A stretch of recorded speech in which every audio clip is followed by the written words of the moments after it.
Hey, good morning. This is Derek Demore with Futures Demore and Futures Networks Live. Ready to make some positive points for breakfast, at least we hope.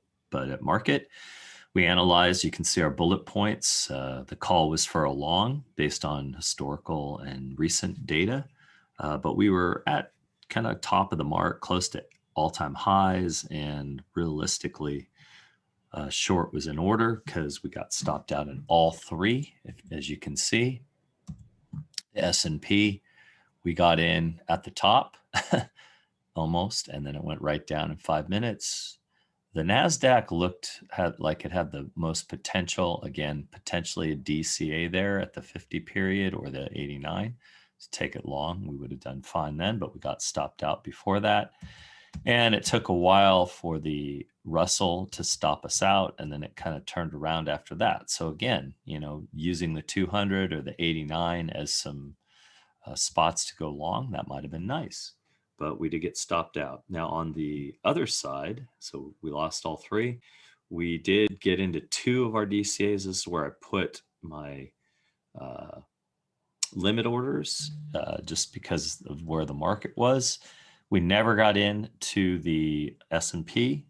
We did get into, eventually, it took about 10 minutes. We got into the NASDAQ. And then we got into the DCA and it went against us, and we stayed dry by about 1.5 points. We did get into the Russell, and that got in at 27 and eventually took a while, but we finally won that one. At least I got in at 27. We had a DC up here, but I never got it, so I took it off.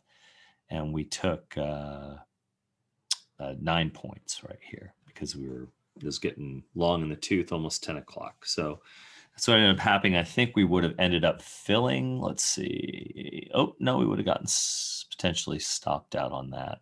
Let's see, 30, 27. Yes, we would have. So I'm glad I took points there. And that's what happened on those. Let's look at the end of day. And I know that we got 2 out of 3 correct and then 1 very close. So let's see kind of how that is. So on the MES, you can see that we did come up and get into the testing the all-time high, and then it pulled back, which, wouldn't have been a bad call for me. It bounced off the 4207, and now 4217-ish is support.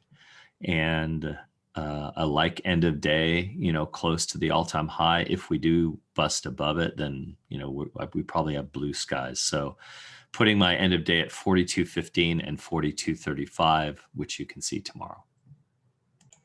And then on the NASDAQ, now we have the 1737 as bottom support, which is great. We got our close above 13,800. And we might be in an Elliott wave. We're either in the 4 to 5, or if this is the 0 to 1 and the pullback, we're in the 2 to 3. So this could go for a bit longer, maybe up to the R3. We are getting close to that 1462, which is the all-time high. So I basically put our end of day at 13,748 or 13,871. And on the Russell, this was the other one that we hit, and it's basically very bullish. We got a 50% pullback just recently on the candle, maybe a 40% on the full candle. And, we're above the 2300, which is now bottom support. So, I see this just continuing to go. 2313 or 2340 end of day. So just to finish, here's the totals for the day: minus 21 points on the market, minus 138 currency units. Got into 2 of 3 limit orders, 4 contracts on the NASDAQ, so 30 points, and 2 on the Russell, which we took 9 points because it was hitting the 200 period. EMA. So we took 39 for 330 with all the contracts, and that was a pretty good day. So thanks for being with us. Positive points on limit orders and not on market. We'll see you tomorrow. Aloha and mahalo.